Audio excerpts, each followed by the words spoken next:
Welcome once again to the UDC JAZZforum event presented by the Philippine Grand Jazz Archives. My name is Michael Fitzgerald. I'm the Electronic Services Librarian here at UDC, and we are pleased to have once again Rusty Hassan here as for a repeat performance, but this time we have the fabulous A.B. Spellman, who I think if he only ever wrote 4 Lives in the Bebop Business, it would still be, one of the most important writers in jazz. But we're going to hear much more about his life and career.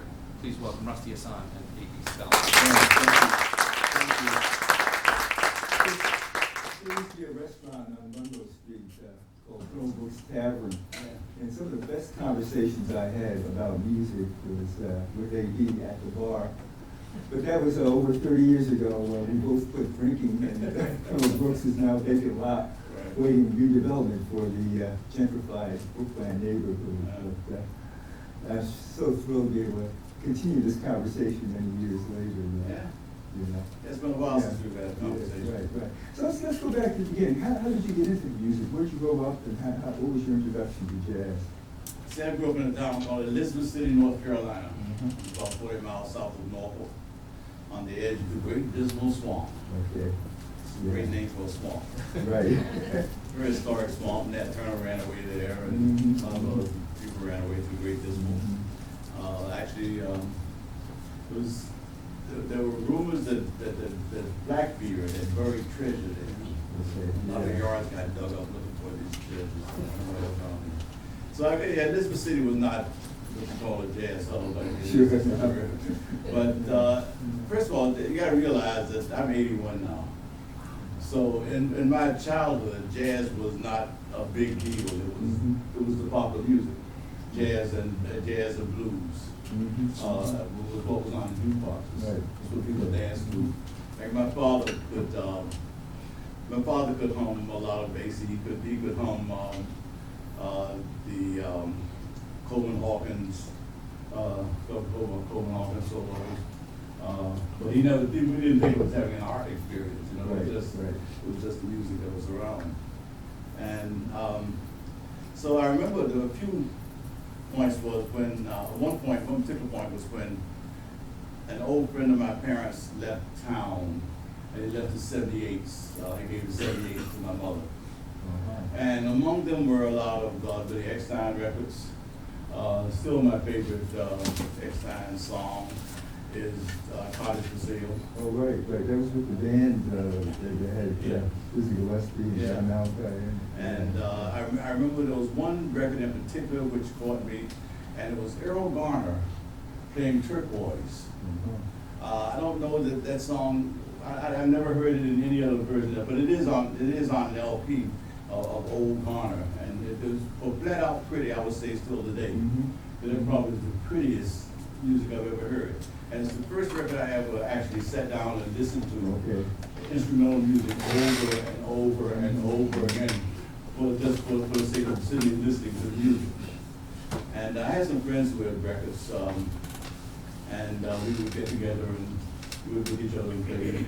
There was a lot of Nat Cole Trio around, a lot of jazz and Philharmonic. Sure.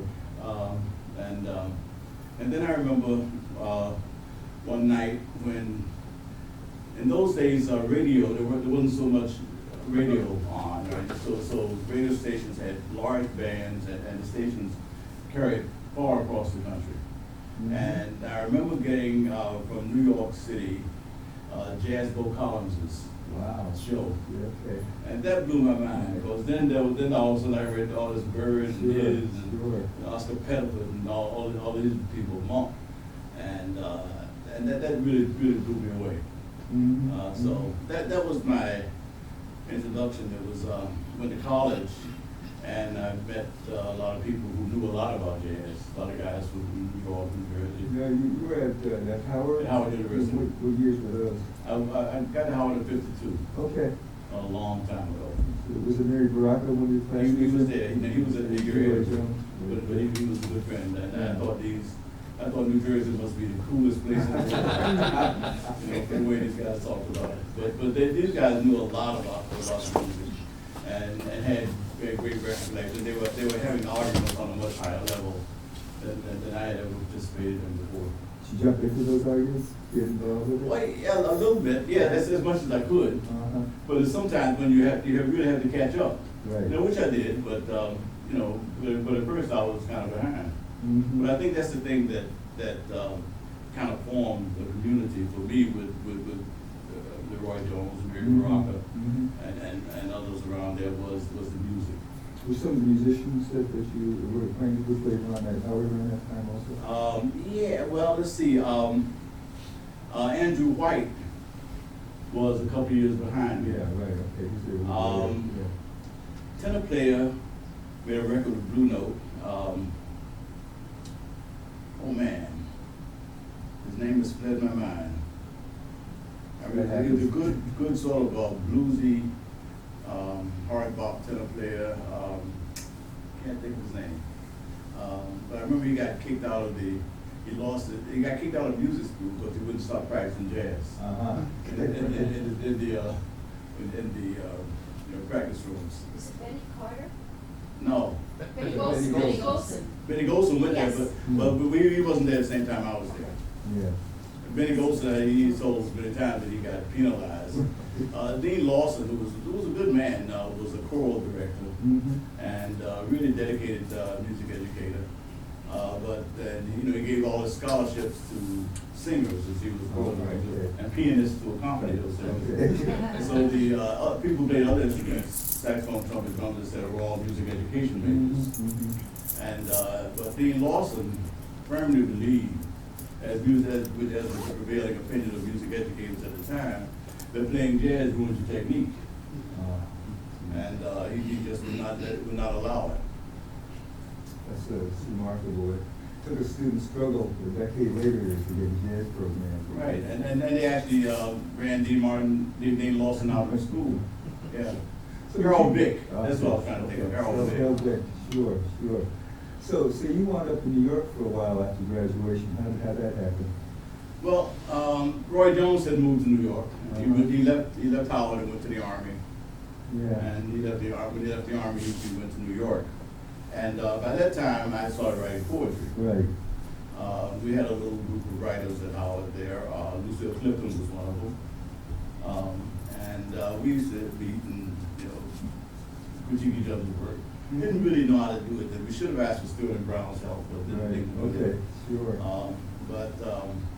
Yeah, so I started writing poetry, and he had started writing poetry when he was in the Air Force. Mm-hmm. And we corresponded. And then when he went to New York, then after a year of, first I went to law school for a year and a half. Because I had read, I seen that Archibald McLeish was a lawyer, and William Carlos Williams was a doctor, so I could have a profession that support my poetry as president. Okay. Didn't work at all. Didn't work at all. The last thing on my transcript is dropped by faculty for lack of seriousness of purpose. So that's all law school. And I was third in the class, and they kicked me out. Mm-hmm. You know. But anyhow, so I went up to New York, and hung around the East Village and Lower East Side, and that's where I basically spent my 20s. You mentioned some of the beat memoirs. Were you part of that scene? Yeah, I was a little bit behind the core beats. I was a little behind them, but that was still how I was perceived. Okay. You know, on the streets. I mean, the look of anybody wearing a beard or a work shirt, a denim shirt. Denim was radical in those days, and was thought to be beat. And I guess so. And a couple of anthologies I was in were called beat anthologies. Okay. But the poets never said that about each other. They never brought It wasn't like that. Yeah. Okay. Yeah. It was a very rich art scene. Yeah. That's one of the things I think that is gone. I hope it's not permanently gone. Is as a scene. Right. There was a mixture of the painters, the New York abstract expressionists who Yeah. hanging out in jazz clubs. Yeah. Yeah. There was a scene and Lower Manhattan, or the East Village, and Lower East Side, intense concentration of artists that spread all the way down the Bowery. I remember when the Bowery, those lots on the Bowery got converted to artist lots. You know, they were illegal because they were in zone for that, and but people were moving anyway. And the fire department made them put AIR, artist in residence, on the doors so they know somebody was living there. And they had to pay off inspectors every now and then. But yeah, the artists, there was an intense scene of artists of all kinds. And it was a great scene. I mean, just go over to Tompkins Square Park to play some basketball. And you'd be playing with musicians and painters and poets, and you'd just be playing ball, but it was no big deal. And when you went out at night, you go to bars and there'd be, there were painter bars and poet bars, and you'd sit there and you'd have arguments, and it was like, it was like a colloquium, that never ended. You drop in on your friend's house and they'd say, here's this, I remember dropping in Ornette's house one time, and he'd say, AB, I got a new tune I'm working on. I think it's gonna be good. I got some things to fix it. But listen to this, he put his tape on. Wow. And it was an only woman. Oh.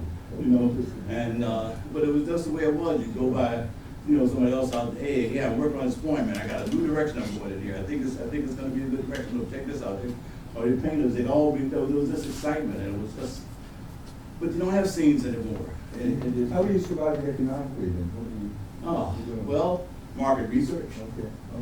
Coding market research. That was one of the best jobs, because it only lasted a couple of weeks, and what you had to do was build up enough work to qualify for unemployment.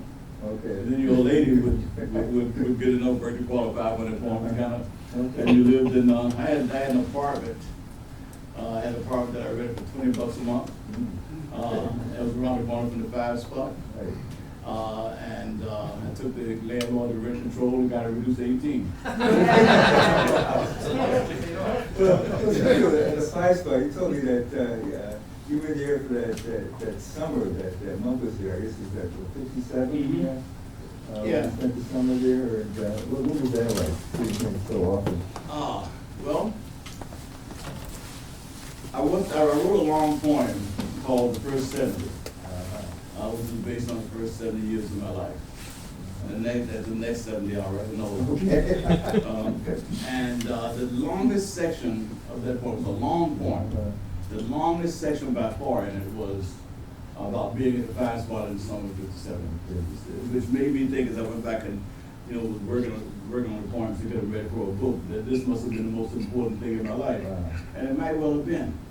It was, and I remember the night when Monk opened. Well, first of all, the 5 spot was, I guess everybody probably knows this, but it had been a Bowery, a Skid Row bar. Mm-hmm. And then some painters rented lofts in the building, and they started going there to drink. And there was an old beat-up piano there, and a couple of painters thought they were musicians, and they'd sit there and play. Okay. And they started putting their handbills up on the wall. They started gluing up on the wall, and that became the decor, all these handbills of the decks. And the Termini brothers talked to people like Martin Williams, and who would tell them who they should book. Okay. And so, in '57, there were really good musicians that nobody ever heard of. I remember what's the name used to play the oud, Ahmad Abdul Malik, yeah. Mm-hmm. And I remember hearing him there. Mm-hmm. And so when Monk opened at the 5 spot, he opened with a trio. I remember Frankie Dunlop as the drummer, but I've seen it written somewhere that somebody else did. But I remember Frankie Dunlop, and I forget who the bassist was. Maybe it was Ahmad Abdul Malik. Mm-hmm. I think it was. And then he gradually replaced those, Shadow Wilson, mm-hmm. and then later on Wilbur Ware, who blew my mind. Sure. And then John Coltrane came there. Mm-hmm. Mm-hmm. Now, I heard Train. Everybody heard Train with the early Miles recordings, and he was on some records with Busy and all that. But there were a lot of good hard bop tenor players, and John Coltrane did not stand out among them. He was sort of middle of the road, competent player. Nobody in New York thought at the beginning of song '57 that John Coltrane was going to be the next big thing. Okay. Nobody thought that. But after that summer, everybody knew it. Okay. And so you'd go there and you'd hear this guy developing night after night after night, because you could hear him just expanding, you know, and the brilliance got deeper and deeper. And man, by the end of the summer, it was like the Godzilla of the tenor saxophone. You know, I mean, it was just, it just couldn't stay away. Johnny Griffin played some of those gigs with Monk around that time. After Train. After Train? After Train went back with Miles. Yeah, he had a critique of him. Yeah. He said you didn't care for something about his playing. I guess maybe Well, I never was a Johnny Griffin fan, but I mean, this isn't criticism, this is just taste. Taste, okay. It's just taste, yeah. I never particularly liked the sound. Uh-huh. You made too many quotations for me. But he could definitely play, I mean, I can't, I wouldn't argue with anybody who would say he was good. I first heard Johnny Griffin in D.C. on 9th and T at a place called A-Bars. Uh-huh. He sat in with Buck Hill one night. He came in, he had come to town with Lionel Hampton, and all kind of people used to come and battle Buck. Wow, yeah. And I've seen Buck beat down some giants. But this little short guy from Chicago hung Buck up, man. Yeah. What were some of the other clubs that you were hanging out with at that time, the Five Spot? Well, Five Spot, the Jazz Gallery, Slugs a lot. Slugs was probably the place I spent more time. Well, yeah, I saw Art Blakey there. Slugs, of course, is the place that Lee Morgan was playing at in 1972. He was shot and killed by his estranged Tommy White. So Right. I guess that was kind of the demise of Slugs. Also. Maybe we went on for a good while after that, but I think that was a turning point. Yeah. Slug was a rich place musically. It was a rich place. You know, like Sun Ra had Monday nights. Yeah. You know, and I used to hear Jackie McLean there all the time. You know, so Slug was a great place to hang out. How'd you get into minor note writing? I remember when I was in college coming across your notes on John Coltrane's The Avant-Garde, the one with Don Cherry. Yeah. How'd you get into doing things like that? Roy Jones again hooked me up with that. He was getting a lot of calls to do with it, and he was involved in a whole lot of things. So he said, you know, I got a friend who could do this, and so he introduced me to Al Lyon. Okay. And at Blue Note. And in those days, I remember Langston Hughes told me when I first met him, said, "A.B., don't be ashamed to take the $50 jobs. Okay. Don't be too proud to do that, you know." So, but this was the Lionel's paid $75. $75. But $75 was a lot of money in the 1950s and 60s, right? I mean, but it wasn't a whole lot of money. So yeah, I wrote a lot of line notes, and I became the kind of go-to line note writer for the avant-garde. Right. So who were some of your favorite artists that you wrote for? Let me see. Well, the John Coltrane, Johnny Hartman record was it's an honor to do those notes. Yes. Ornette on tenor. Yeah. I like that one a lot. But I think those might have been my best line of notes. I hit on a kind of a weird format for that, which I think got some good results. So Jackie McLean, I did a lot of notes from Jackie McLean. I remember once going out to New Jersey to what's the name, studio. Names of big names. Rudy Van Gelder, thank you, Russ. It was like there was this house in the backyard with like a teepee. And we had perfect sound in there. And I had this running joke with Jackie McLean that I wanted to sing on his next record. And he would tell me, "You gotta be really drunk." Well, I let you sing it. And so we had this joke going on. So I was doing that. He said, "No, you can't sing on the record. But I tell you, you can play clav bass." You know. Now I'm saying, okay, so like, what was, you know, the clav bass, nothing to that. You get the two sticks, you go, bop, bop, bop, bop, bop, bop, bop, like that. And they all double up over that. You know, man, I get some real singing. Man, it is the hardest thing in the world. Let me tell you, if you ever get invited to do this, unless you do it for a living, say no, it is impossible. I mean, you can't hold it. And there's all these musicians are blowing all around me, man. They're stretching, and I'm trying to hold this beat, and within a couple of bars, I was lost. I was lost. You cannot hold it. You really can't. So and they only did one tape. Okay. And then when the demo came around for me to write the liner notes, I really worried that I'd messed up Jackie McLean's record. But Rudy Van Gelder had got me completely out of it. Blocked with the sticks. I don't know how he did that. There was not one part of that. I stayed there for a little while, then I put it down, went over, settled aside, did what I know how to do, which is take some notes on it. But man, that was good. Oh, Yeah. boy. Yeah, so yeah, I wrote a lot of liner notes that I was real proud of. Trains were the ones that honored me the most, but I love Jackie's notes too. Sure, yeah, sure. But Joe, speaking of Jack, which brings us to the book, Okay. 4 Lives in the Bebop Business. You Mhm. profiles of those. Yeah. Jackie, Ornette, Cecil Taylor, Mhm. Herbie Nichols. Every nickel. Yeah, how did that come about? A friend of mine was the editor of Lippincott. Uh-huh. I said, hey, you ought to have a book. Okay. Why don't you do full jazz biography? Sarah Golden was her name. And so I said, sure. I picked those out. Actually, instead of Herbie Nichols, I wanted to do Coltrane. Mm. But Coltrane at that time was, it was just right around the Love Supreme. And he was trying to develop his consciousness in Eastern philosophy. And he said, no, this is not a time for me to do that. I got to get through this period. I'm in some kind of transition. I need to get through it, and maybe later.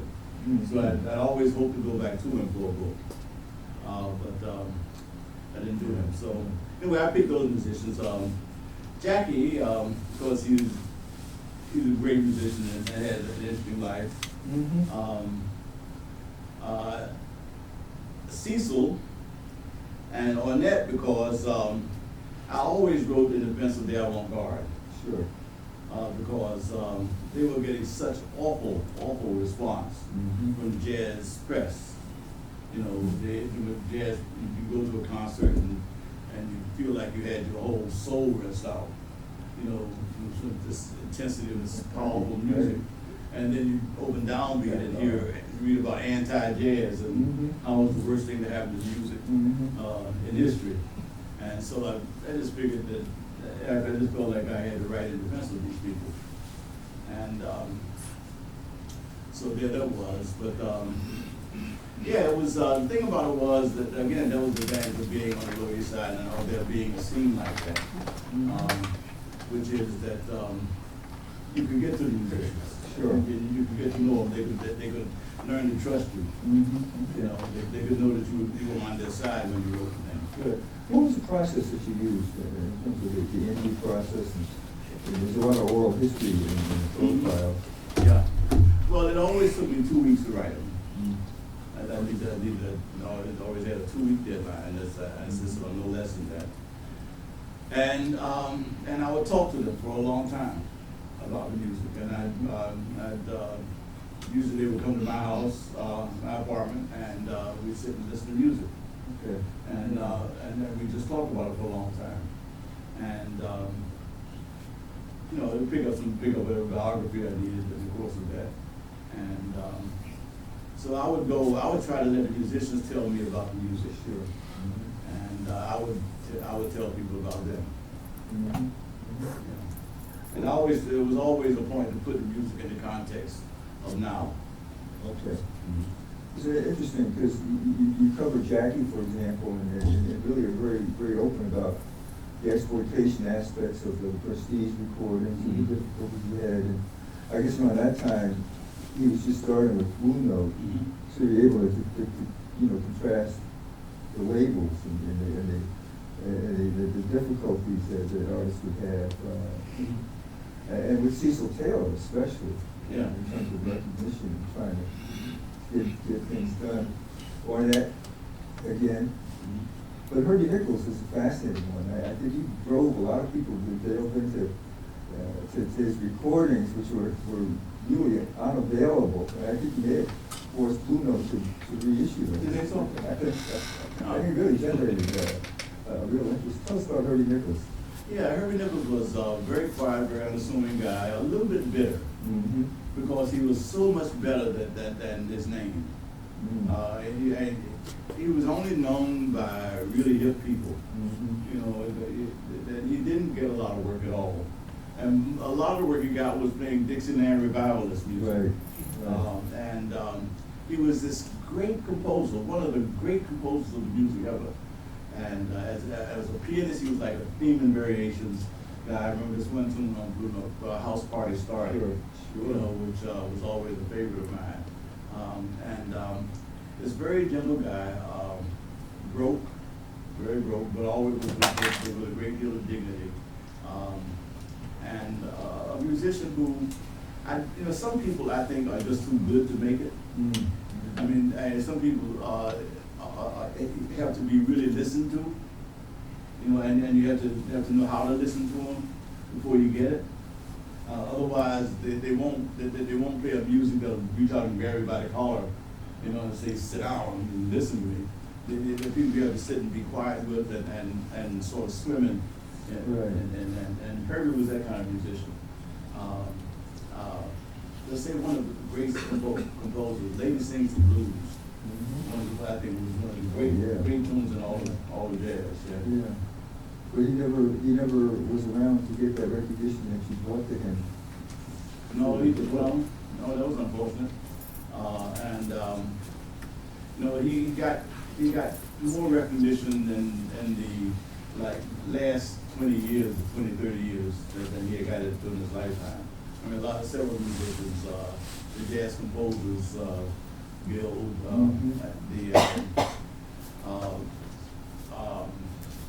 So Herbie Nichols Project. the Herbie Nichols Project, yeah, exactly. Yeah.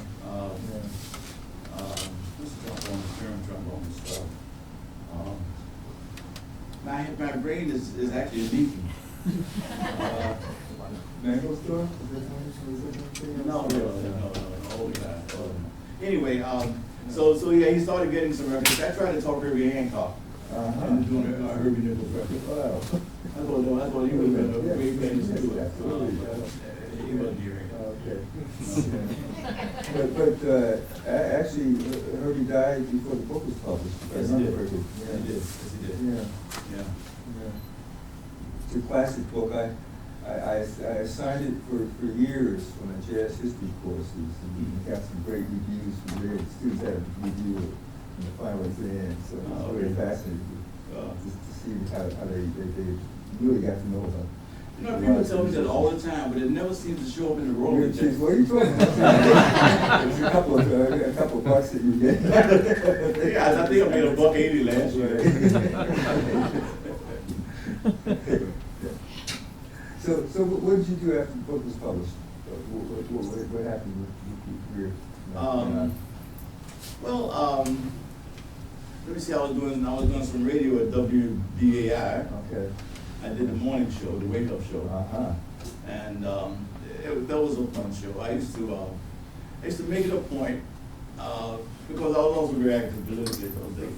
Yeah. And I used to make it a point to say, okay, during the course of the Vietnam War and all the American involvement in a lot of parts of the world, say, all right, these are the people that our country slaughtered yesterday, and here's their music. Right. And I'll say, and I would play the music, some tribe in Indonesia, but had most of the Folkways library. Wow. And so I used to do that was fun. I would give the demonstrations. Where the demonstrations were that day. I think I was the first radio announcer to give the air pollution index. Okay. I think I was. But then the Vietnam War again came into the thing because this guy from VAI, Ken Koch, I think that's his name, went to Vietnam and reported on what he saw and talked about hospitals being bombed and schools being bombed, etc.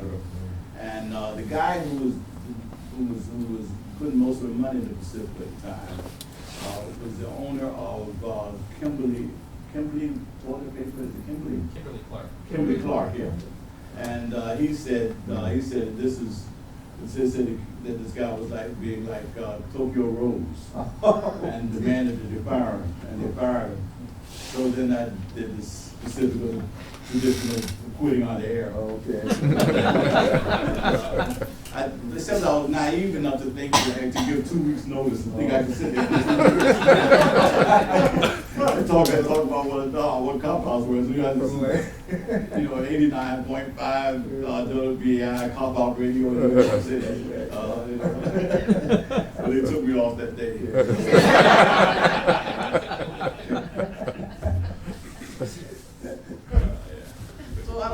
So I don't know. I was doing a lot of writing, and it was various kinds of articles. Wrote a lot for the Liberator magazine. I wrote a lot for the Left magazine. I got to interview Malcolm X. Oh, really? Yeah. Okay. That's good. Tell us about that. Oh, that was quite an event. It was I think still the longest and most detailed interview that was done on it, apart from the book. It's available online. You can look it up. This was right after he had left the nation. Okay. And was forming an organization of young men, and I wanted to work with him. And so I went up and I did an interview which I published in 3 magazines, in the Monthly Review, and the Liberator, and in the magazine that was called, came out of France, out of Paris, called Revolution. And so it was quite. He was very accommodating, very very personable, very easy to talk to. And I remember I had met him before at a UN reception, and I wanted to work with him, but he asked me what I did. I told him I was a poet. And he asked me, what does, are you writing poetry that will advance, the cause? And the answer was really no. But I'm sitting around, I'm working with modernist poets, and we're worried about enjambments and whether the line breaks according to syntax or according to breath, and I didn't have a good answer for the man. Never really heard, and and I think I think my generation went through that with the Black Arts Movement.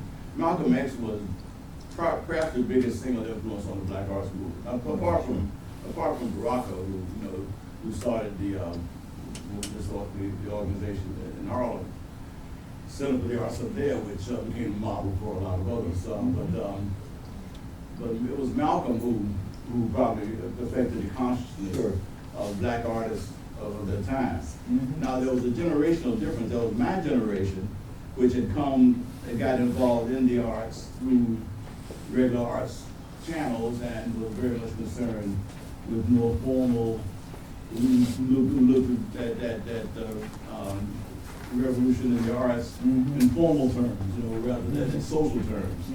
And we were pretty apolitical until the world politicized us, until the civil rights people, the snake people, and the South especially had a big influence on us all.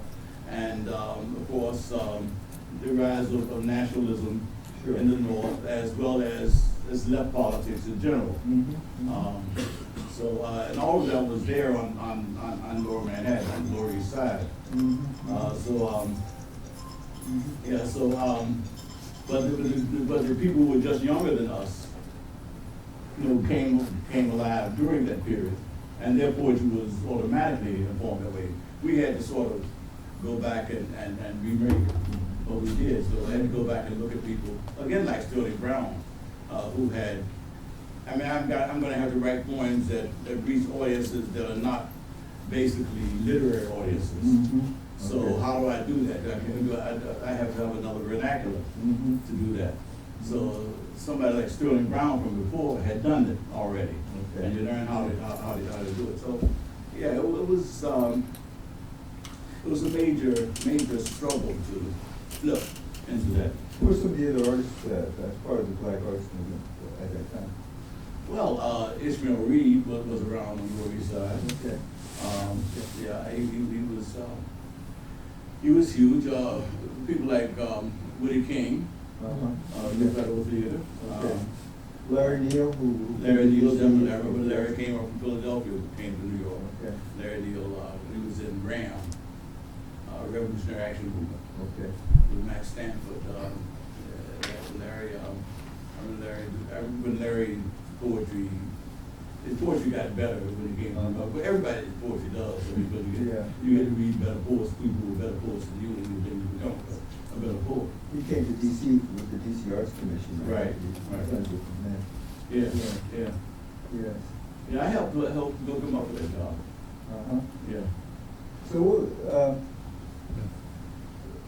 So what happened after you get through this period of the 60s into the early 70s? What were you doing there? Well, I happened to go to Atlanta on a tour reading poetry. Okay. At historically black colleges. Right. Okay. And in Atlanta, my first day there, I'd asked Baraka, who did he know in Atlanta, because I was going to be there for a week. Okay. And I didn't know anybody there. He said, well, look up Julian Bond. Okay. So I said, okay, I'll look up Julian Bond. I'm staying at Pasco's. You know, I don't know if you know Pasco's. There was a hotel on 100th Street, a black hotel. I'm staying there. And I come downstairs and I walk through the restaurant. And there, sitting at the table, is Julian Bond. And he's sitting next to a guy named Howard Moore, Okay. who was a great civil rights lawyer. Sure. He's the guy who got Angela Davis off. He was Stokely's lawyer and Rapp's lawyer, and a great lawyer. He's still around, he's still active. And this gorgeous young woman in a miniskirt. Oh, man. So I ease over to the table and say, Julian Bond, I may be Spellman, Leroy John. I'm here at Rock, told me to look you up, and I didn't. Oh, you're good. Have a seat, fine. So I sit there and we have a light conversation. And this beautiful lady tells me, said, well, why don't you come by the SNCC office? She was the head of research in SNCC. Okay. And so why don't you come by the SNCC office this afternoon? I said, okay, I'm going to go by there. And I'm thinking I'll go by and have a little discussion with the staff about political aesthetics or something. And then I'll see if I can talk to this woman and going out to dinner with her. And I walk into the office, and she says to me, let's see now, you're one of those New York poets, aren't you? And I said, yeah, I'm a New York poet. She said, now, what can a New York poet do? And she thought about that thing. You know, I'm thinking about, what can a New York poet do? I didn't know how to do anything. She thought about that thing, and then she said, I got it. You probably know how to collate, don't you? There are people in the room, there are people who were old enough to remember the Gestetner machine, which we ought to have a moment of silence for, because that was the basis of everything that went on in the active world. And she leads me into this room, and there's this big table, and there's about 25 stacks of paper on this high. She's sitting there, and she said, well, collate these. And I said, well, yes, ma'am. And I collate these papers. And I think she came through and gave me a glass of water or something. And I fell deeply and irrevocably in love. And this is my wife there.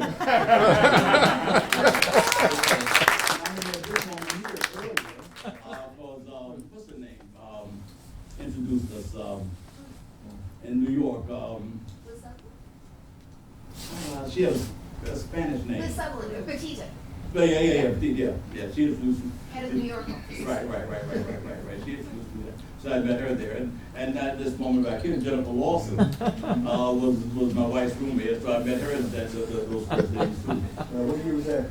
1967. So I left New York and came straight down to the South, and there it is. How long did you stay in Atlanta? Until 72, was it? 72. No, 74? I'm toying is one Okay.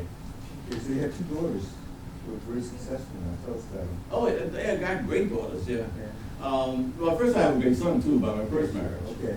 His name is Malcolm. Uh-huh. As all mixed race babies of that generation. And he's the lead writer for Empire. Oh, wow. Yeah, Get out. he runs the writers' room for Empire. Wow. Yeah, and his wife is a major Hollywood writer too. So they're doing great. And my older daughter is Toyin Spellman. She's an oboist. Right. And she plays with a group called Imani Winds, which I hope you all will check out. It's a wonderful group. I actually have gigs with them now. It's Okay. wonderful to get gigs with you. French horn player is a good composer, and he set some of my poems to music. Wow. Okay. And for music for wind quintet, string quartet, and jazz trio. Mm-hmm. And it's called The Passion, and we get gigs every now about one a year. And I get to go read with them, and it's a powerful piece. Yeah. And my other daughter is Kaji, Mm-hmm. and she's a minister in the United Church of Christ. Kaji has a church now in New York, and she was in San Diego first, and she moved to New York, and she's got a church. She's doing very well, and she just got back from Standing Rock. She was just out there last week. A bunch of ministers went out to support what the Native American people there, the Dakota people out there who are struggling. Terrible stories though. They're gonna go ahead with. Looks like they're gonna go ahead and dig the stuff anyway before people can. Yes. Really awful. But it's wonderful. You know how it is parenting. Now, when your older daughter tells you she's gonna play contemporary music on the oboe, you figure she's gonna be in your pocket for the rest of her life. But she actually picks up the check sometimes. The first time she did it, I didn't know how to act. And but yeah, they're really so proud of her. Their younger daughter was interesting because she was a good violinist coming through high school, but she decided she didn't want to go into music because she wanted to live well. And music was not the way to do that. Oh, And I could not do that. So she went to University of Pennsylvania to the Warden School. Did well there. Left, got a job on Wall Street. She actually went to a lot of meetings in one of the buildings that were taken down in 9/11. And she was on a fast track at American Express. They had 4 promotions in 2 years. And but then she woke up one morning and said, "This is not my world. These are not my people. This is not my culture. I can't do this anymore." And they begged her and said she left and went off into the ministry. And she's a very progressive minister, which makes me proud. Good. So was it the job that brought you to Washington, or was it coming to Washington and finding the job at the National Endowment for the Arts? Well, I had been in Boston, and I was in the Afro-American Studies department at Harvard. And that was hell. At the time, that was Hugh Grenier, an old labor organizer.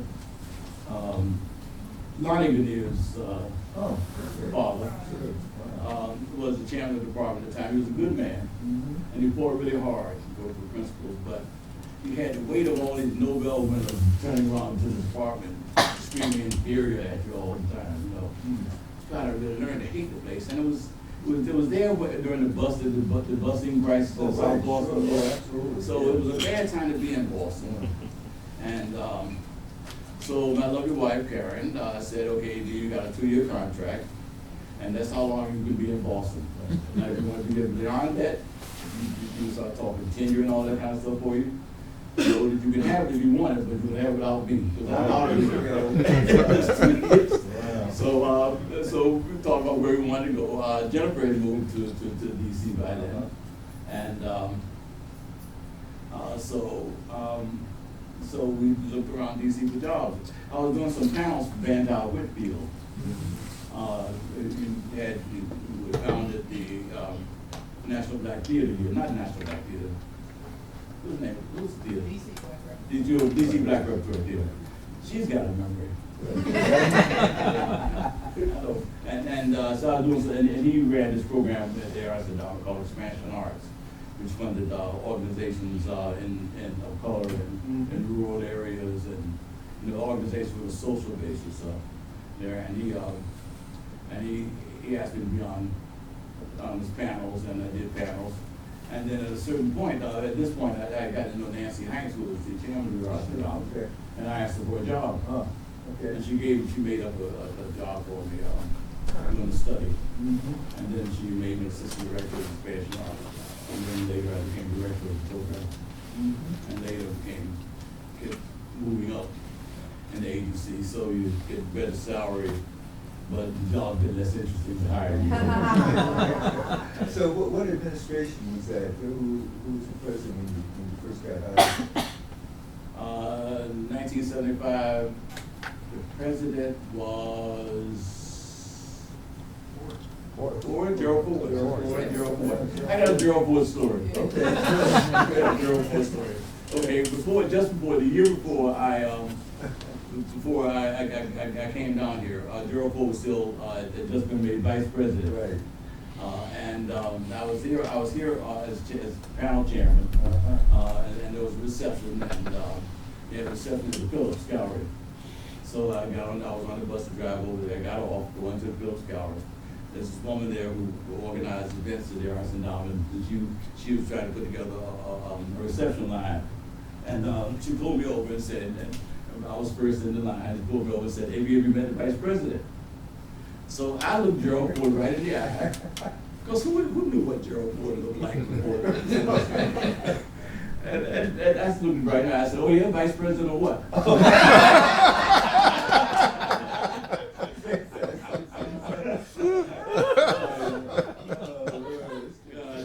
United States. I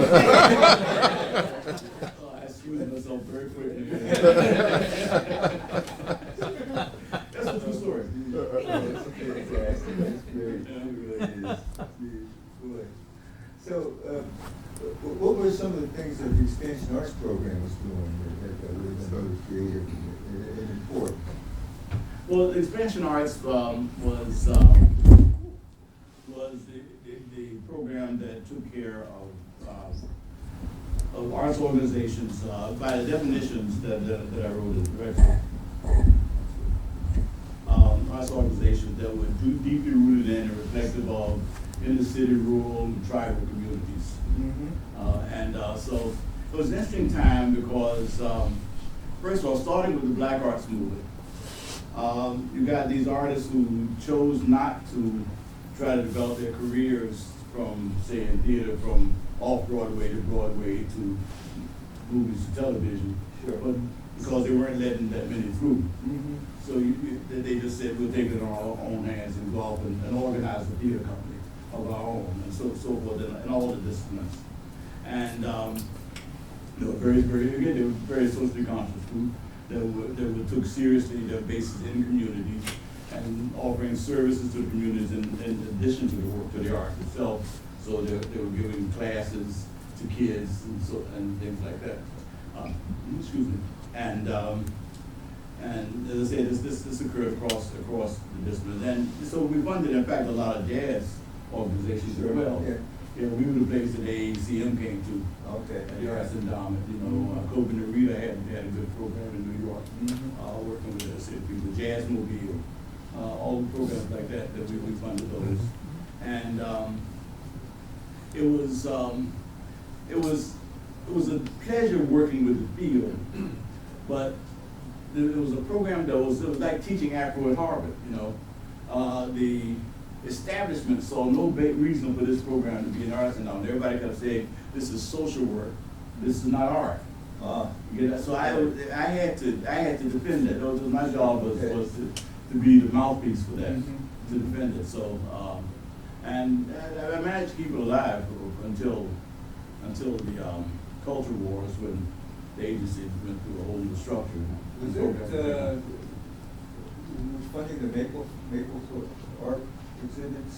The culture wars? Yeah. No, that wasn't our grant. Okay. No, but yeah, Yeah, it could have been. I mean, we had some really funky stuff going on. See, nobody went to see what we did. Nobody in the establishment, what I mean. Nobody went to see what, no, they didn't go in the neighborhoods we were pointing out. And so, yeah, but the culture wars, it was a great job until then.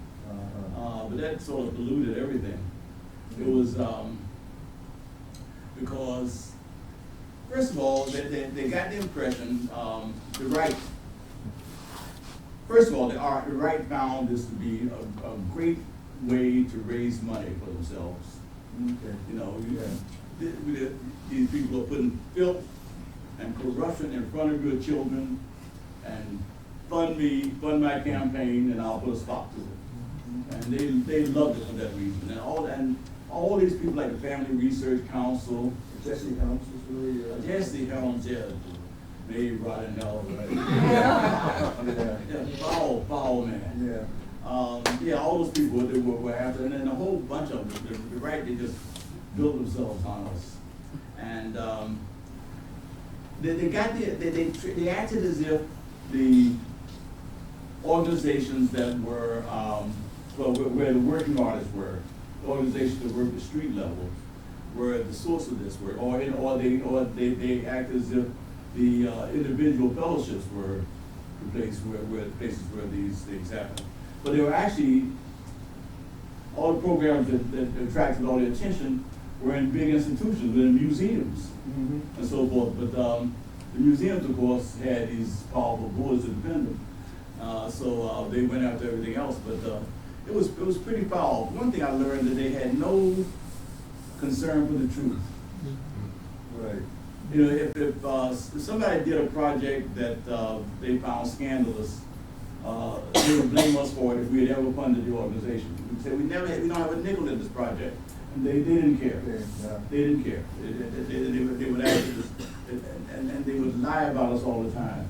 And that's when I lost. Well, I didn't have respect for the right anyway. Well, wasn't there a time when weren't they really out to really destroy the whole endowment at that time? Oh, they were. Yeah. They were. They tried very hard. Yeah. And they kept cutting this budget lower and lower and lower.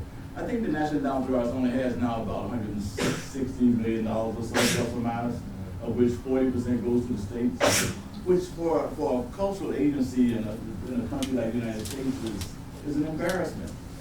Yeah. I mean, it's a fraction of what they spend on military bands. Absolutely. You know, Absolutely. if somebody calculated the Arts Endowment's budget as being like 1 inch on a trident. You know, I mean, it's like, but you know, but it doesn't matter anymore. You know, we see. Okay, we stop. America just elected Donald Trump. I really don't want to go there. I'm so happy to see people come out tonight. Right. Yeah. To this event, as depressed as we all are. Yeah. Tell us about the Jazz Masters Award, how that was conceived, and some of the artists that you really enjoyed, what presenting to and getting to know them over the years. Oh, yeah, the Jazz Masters was, well, okay, the endowment has always had a problem. I think all foundations will have a problem funding jazz for several reasons, apart from the political reasons, which is that boards of trustees don't understand why they should fund it. But also jazz is not organized like the other fields. And it's a drag in a lot of ways. I mean, jazz groups are not in the 501c3 units. Now, we have some of those nowadays.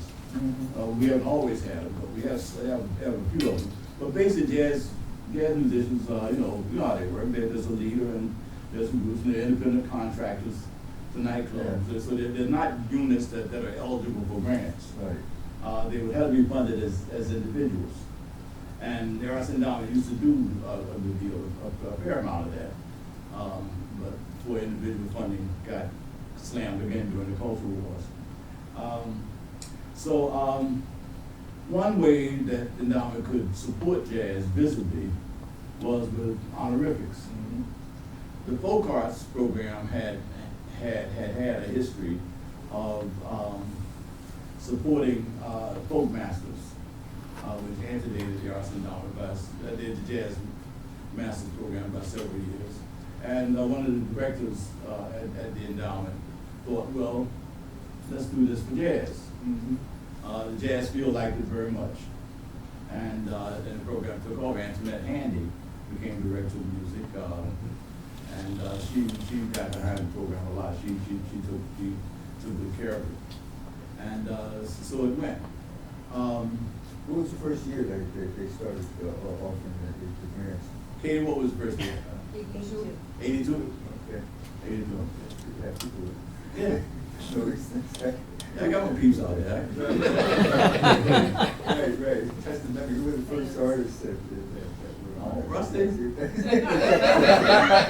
you got it. We have copies here for anybody who Yeah. wants them, also for the jazz masters of the last Who were the first artists? 20 years ago.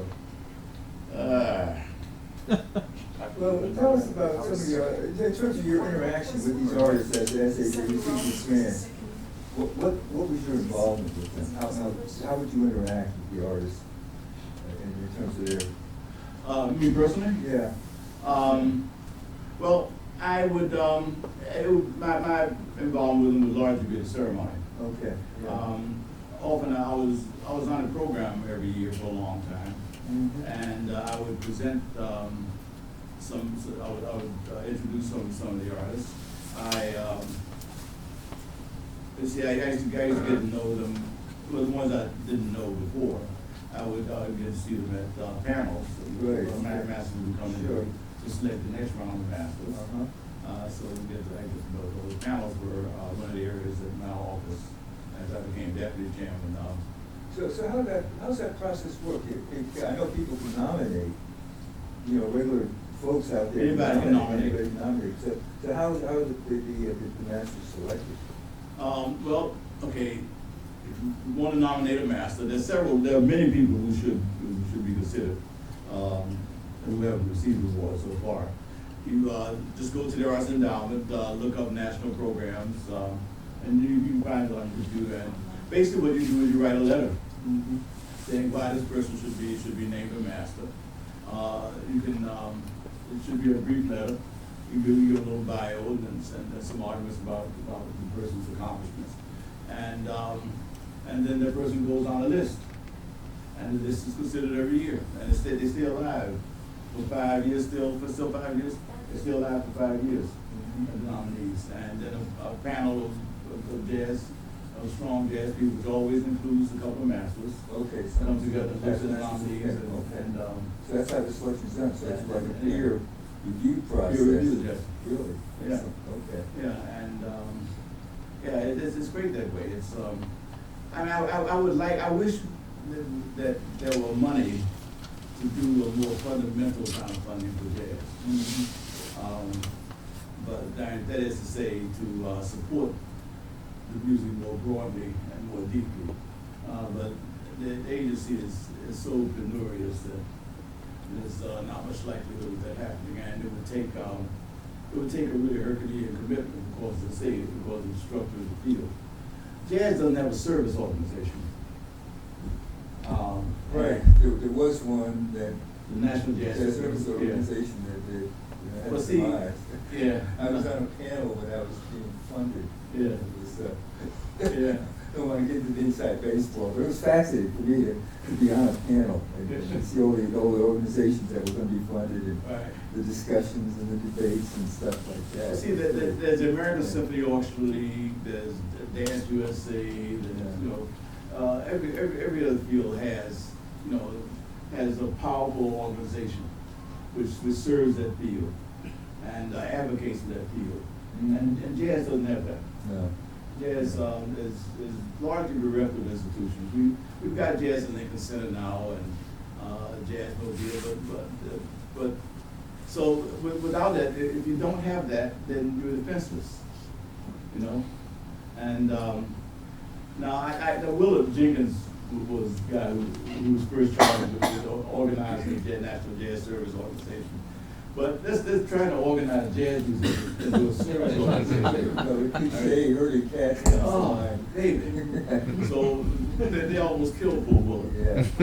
But see, the thing is that people like jazz presenters, you know, could do it. Mhm.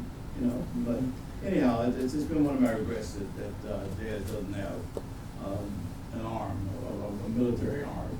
Some years ago, they instituted an award for a jazz advocate. Mhm. How was that envisioned? Who were some of the people that got that?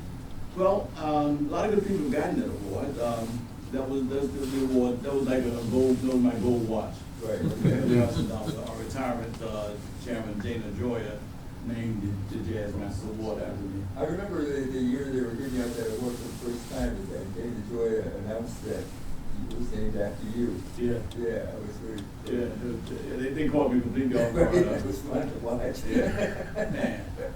Yeah, they had no idea. It's amazing, because I had the best intelligence in the agency. They pulled it off. They suborned my name. Folks like that had off and. Yeah, that's the award for people who are important to the history of music, but are not musicians themselves. Right. So jazz critics, jazz presenters, and the like.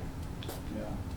Yeah, so, but you had no idea that they were going to name the award the None whatsoever. Award. None whatsoever.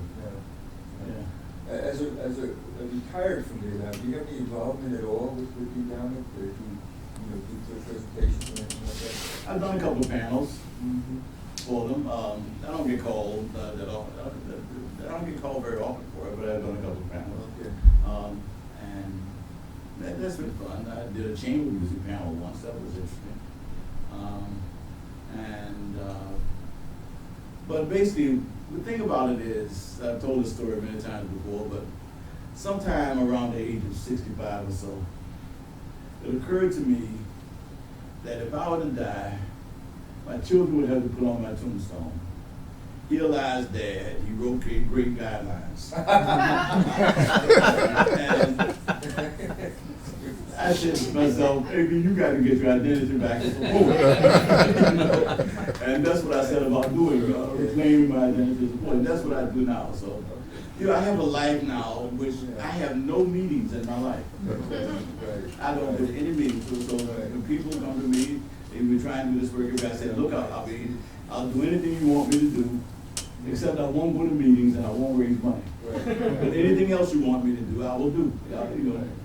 It's been some years now, but you had a book you published, I know, that I bought it from Vertigo Books before they closed. Mm.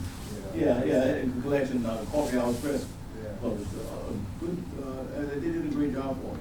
A book called Things I Must Have Known. Right. It's still available on Amazon. I've got just about a manuscript for another book now. Okay. I've just finished a libretto, but one of my readers, not quite finished, because one of my readers suggested that I add a coda to give it, to show the audience, tell the audience what I want them to take away from it. And it's like three one-act operas on the Great Migration. Okay. The first act involves some sharecroppers in Mississippi. It wouldn't be much of a story to tell you here. The second act is like a Romeo and Juliet relationship between a black boy and a white girl in Florida, Okay. based on an actual case in Florida in 1923, and where her family found out about it, killed her, and screamed rape, and terrible lynching of the boy. Now, I go up to the point where the boy is kept. I don't write lynching. I couldn't announce. There's no reason to show people that anyway. It's really awful, really brutal lynching.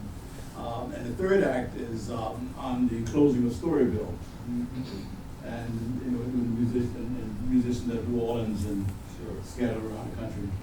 So yeah, it was. I like that third act a lot because it ends when they close Storyville. All the sex workers in the area put all their possessions on little wheelbarrows and two-wheel carts, moving out. And it was such a sad scene that all the instrumentalists who played in the honky tonks and the ballrooms in the district got together on the corner and played frontline dirge for them. They played "Nearer My God" to thee. So that's how the first act ends. Third act ends, brother. Who are you collaborating with for music?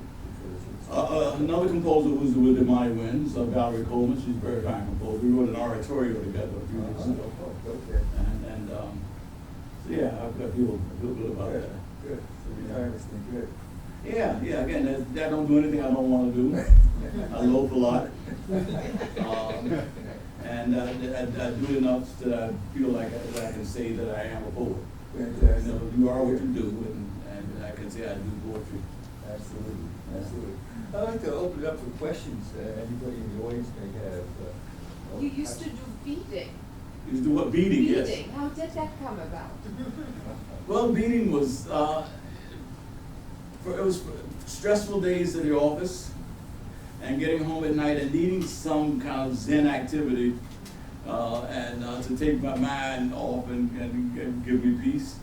And sitting there wondering if this onyx went with that agate, as I put a necklace of stones together, was very therapeutic that way.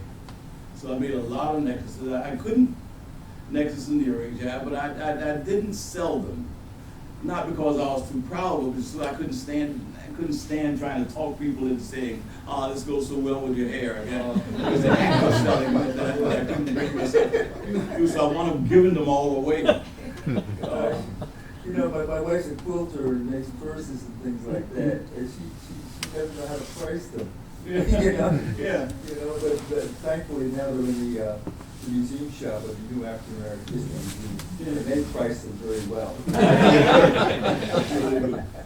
Yeah, so I did that, but then after I let them down, I didn't feel the need to do it anymore, so I gave the last ones away. Yeah.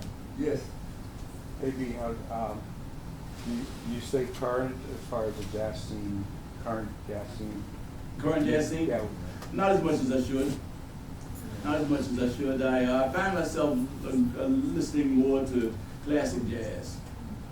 I find myself listening to a lot of swing. I find myself really in love with Teddy Wilson these days. I mean, I listen to more of that. I don't stretch my mind as much as I used to. And I can't say that I'm really that interested in a lot of the mainstream jazz that goes on now. There's just a sameness in American jazz anyway that just doesn't interest me so much, The term jazz itself, Nicholas Payton made a big deal about banned Black American music and really kind of, disparaging the term jazz, which a lot of musicians, including Ellington, and others have done. What's your take on there's nothing really to do about it. Yeah. I don't waste my time worrying about it anymore. I mean, I can understand that its origins, its etymology is not complementary and not descriptive of the music. I know that Ellington used to equate it with talking about, no, not Ellington, U.B. Blake used to say it was like the word was the equivalent of jism. And I understand all that, but all that meaning is lost from the word now, and it's the one we have, and there's nothing you really can do about it. Okay. I don't think it's worth the fight. Yeah. Yes. Hi, Amy. Sunny. It's been wonderful being in the room to hear about your life. Your book, Things I Must Have Known. Can you tell us a little bit more about your collection of poetry and what we know it was 10 years ago? Was jazz the underlying theme? Yes, there are a lot of poems that have used jazz as images in the book. It had no theme. The thing is, I make a poem out of anything I can get, whatever material I have that shapes itself for me into a poem I will use. So no, there's no one theme. Jazz probably recurs more often than the other theme. Sometimes it's as metaphor. There's a poem.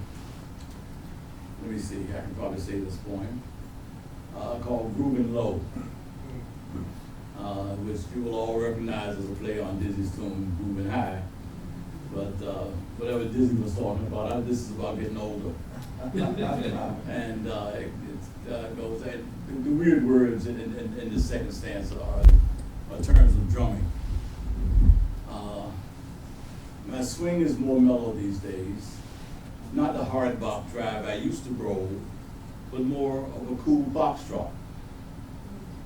My eyes still closed when the rhythm locks.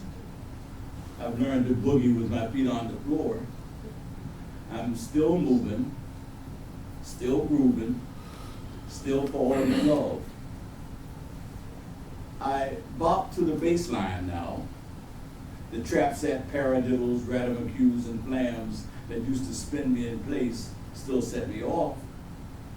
But I bop to the bass line now. I enter the tune from the bottom up and let trumpet and sax wheel above me. So, don't look for me in the treble. Don't look for me in the fly staccato splatter of the hot young horn, no. You'll find me in the nuance, hanging out in inflection and slur. I'm the one executing the half-bent dip and the slow, slow drag with a smug little smile and the really cool shades. I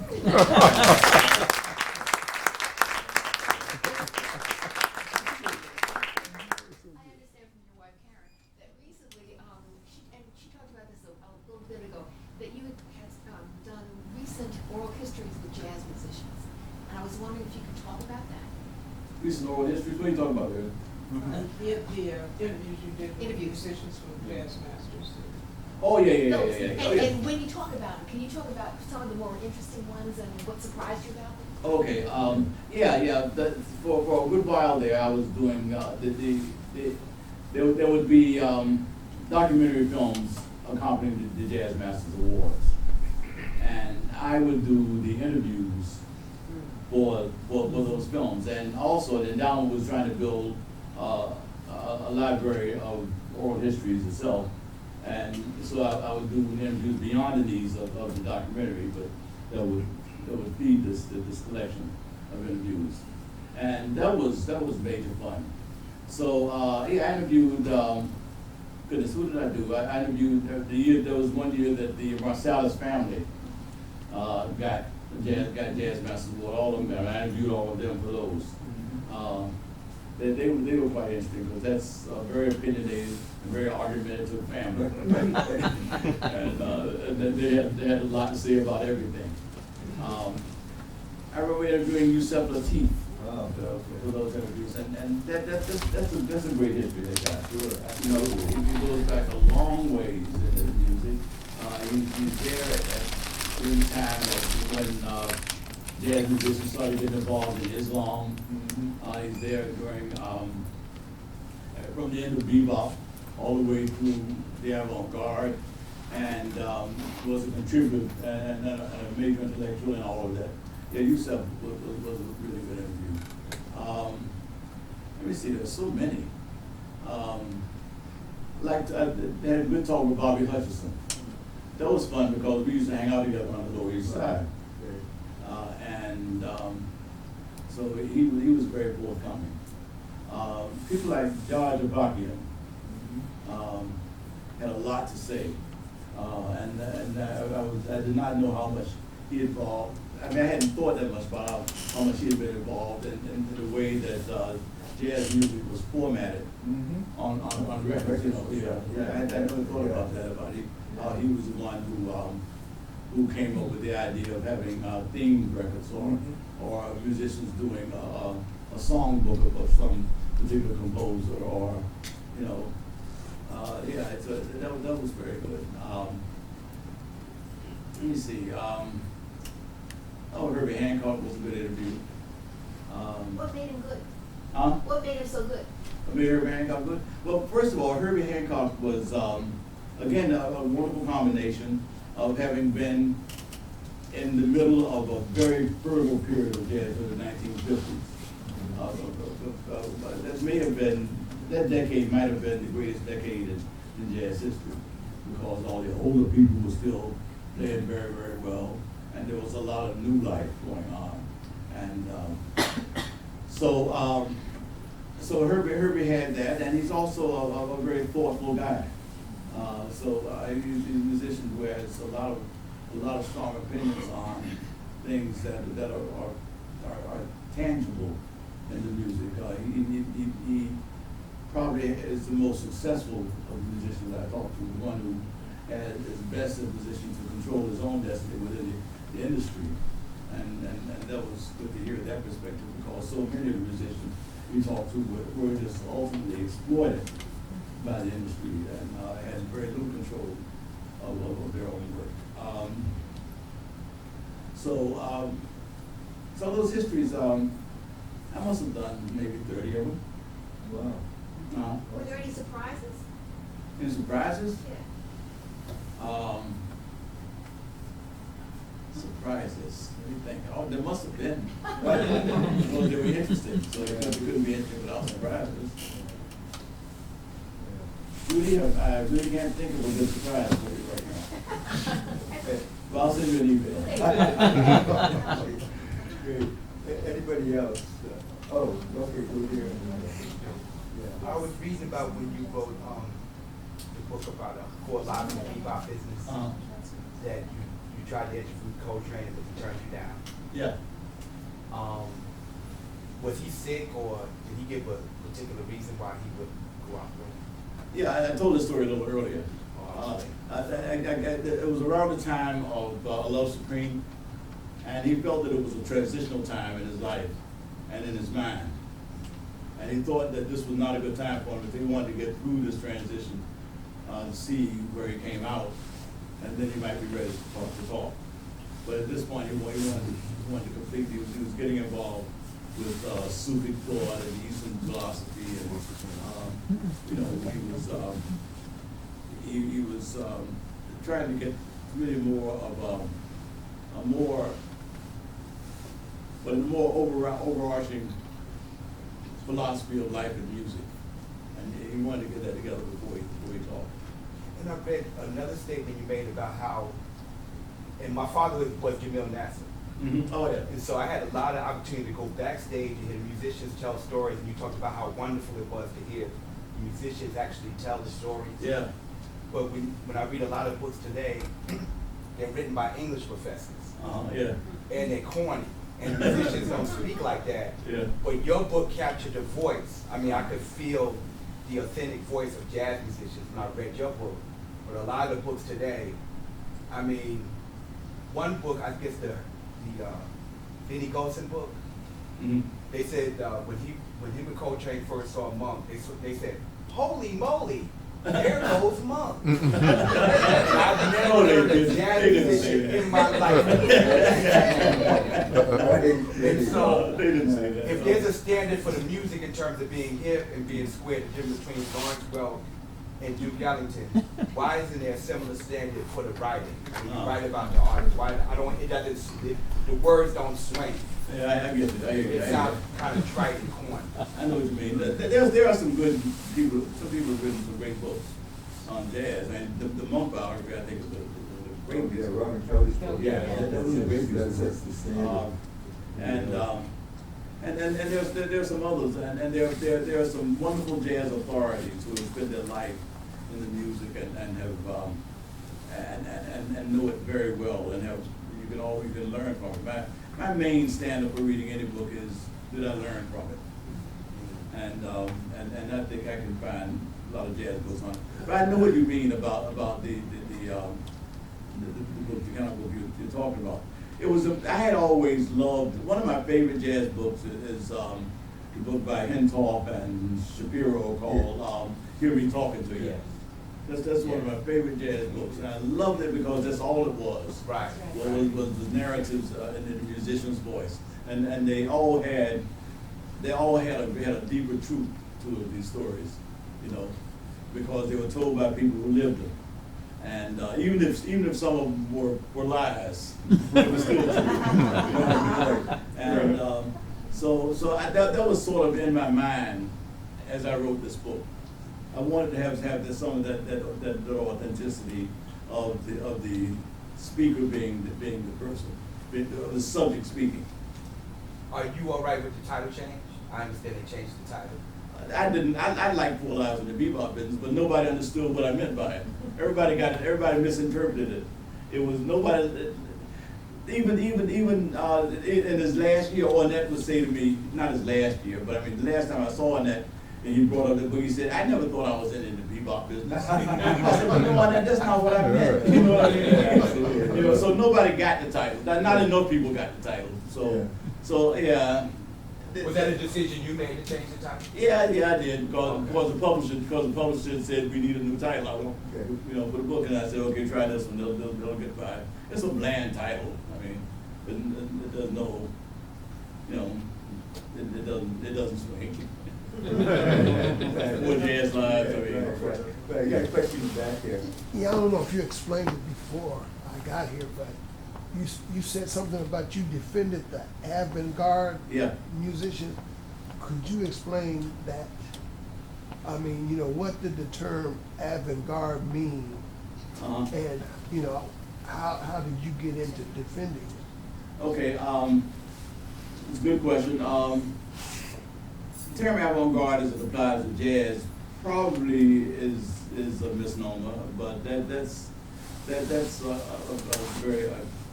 a complicated and sort of abstruse thing to argue.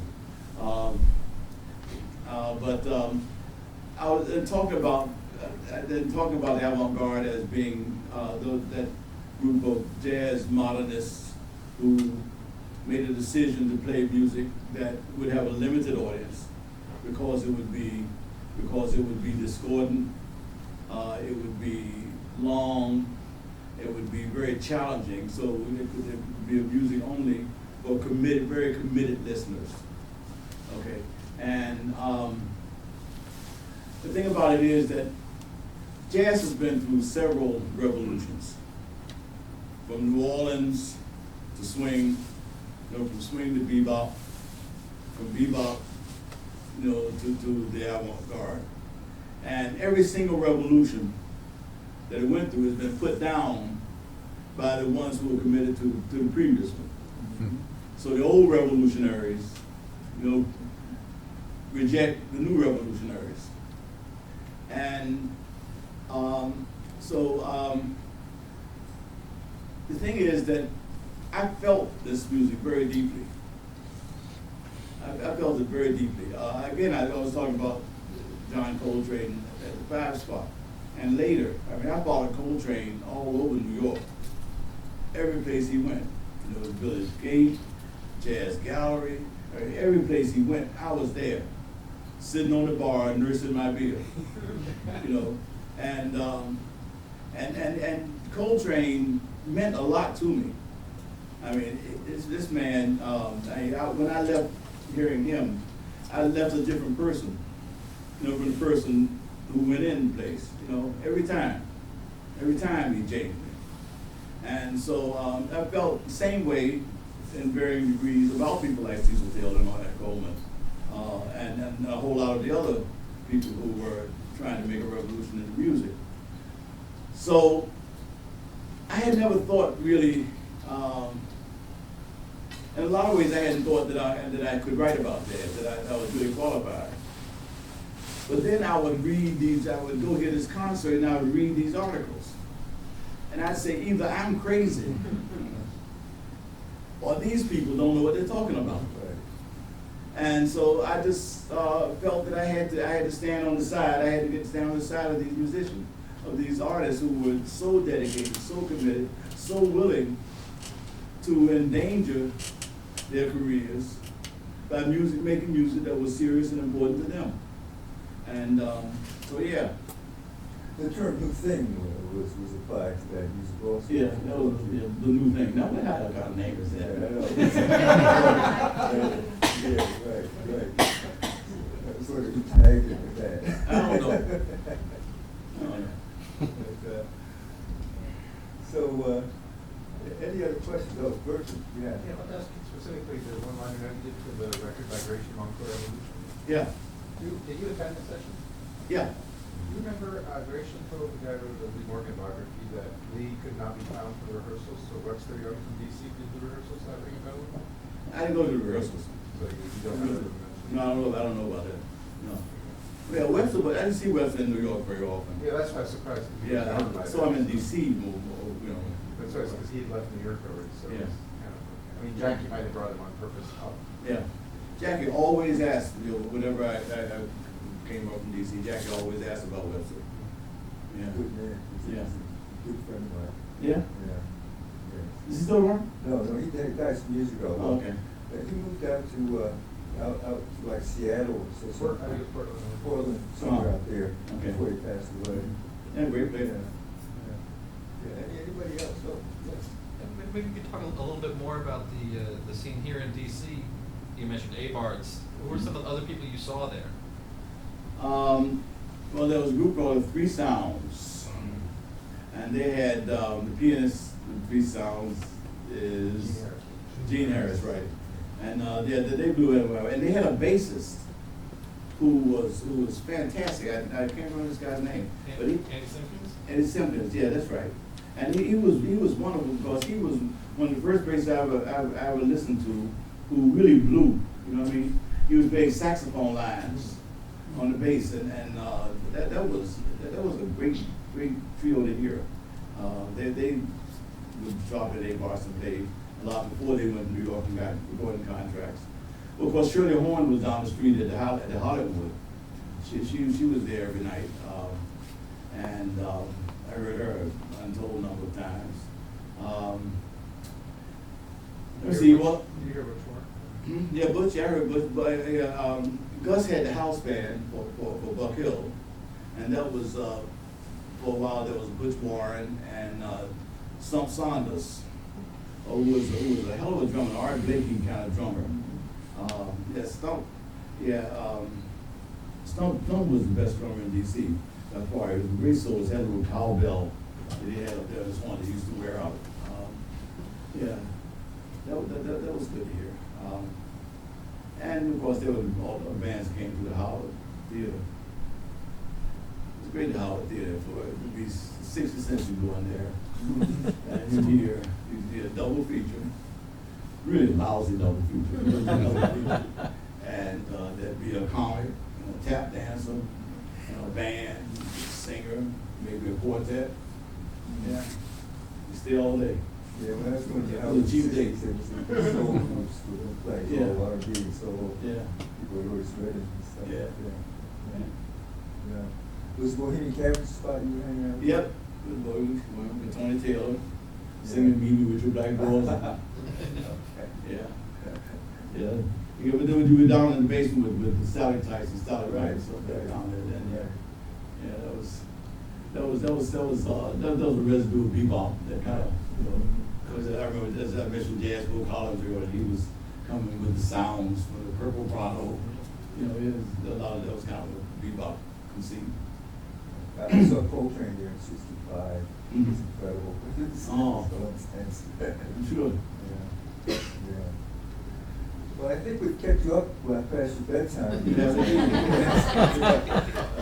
I really want to thank you for this conversation.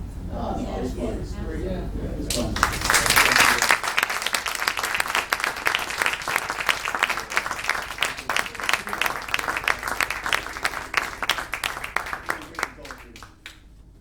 No, the honorarium was too. You never even mentioned that. Pass your hat. I'm not too proud. It's a scary time, you know. I'm very low. We got through, you know, I mean, you've been through the Reagan administration and all this stuff. No, you know. we won't talk about it. Right, no, but thank you again. Yeah, thank you, Rusty. All right.